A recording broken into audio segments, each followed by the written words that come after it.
এই সিজনে ডাটা তরকারিটা আমার কাছে বেশ ভালো লাগে, কারণ ঘরে থাকে কাঁঠালের বিচি। আপনি যে কোনো মাছ দিয়ে এই সবজিটা রান্না করবেন, খুব মজা হবে। বিশেষ করে চিংড়ি মাছের ডাটা তো অনেক মজা হয়, আর ভিতরে যদি কাঁঠালের বিচি দেওয়া হয়। তো আজকে আমার চিংড়ি মাছ যেহেতু নাই আর অ্যালার্জির প্রবলেম, তাই আমি চিংড়ি মাছ এখন খুব একটা রাখি না, তো মাঝে মধ্যে খাই।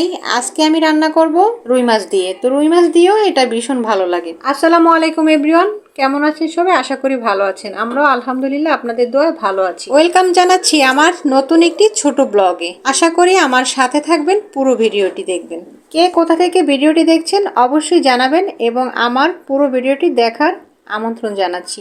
অবশ্যই ভালো লাগবে। আর এটা যদি ইউটিউব থেকে দেখে থাকেন তাহলে অবশ্যই সাবস্ক্রাইব করে দিবেন। আর যদি আপনারা ফেসবুক থেকে দেখেন ভিডিওটি, তাহলে অবশ্যই ফলো দিবেন।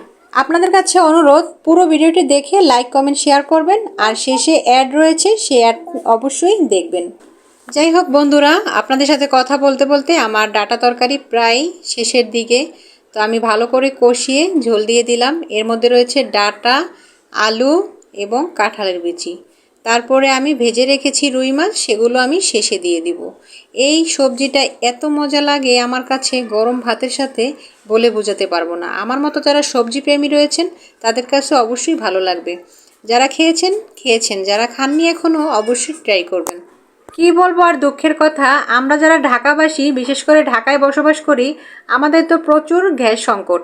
লাইনের গ্যাস একদমই থাকে না। অনেক মাস যাবত আমাদের একদমই চুলা জ্বলে না। বাড়তি টাকা গুনতে হয় আমাদের। প্রিপেড মিটার রয়েছে, সেই মিটারে আমরা টাকা ভরি, আর অটোমেটিক দ্রুত শেষ হয়ে যায়, কারণ কারেন্টের চুলায় রান্না করা হয়। আপনাদের দেখাচ্ছি, এই যে গ্যাসের মিটার বসানো হয়েছে, শুধু শুধু চার্জ দেই। লাভ তো আমাদের হয়ই না, বরং মিটার চার্জ শুধু শুধু দেওয়া লাগে। আর এক ফোঁটা গ্যাস আসে না, চুলাও জ্বলে না।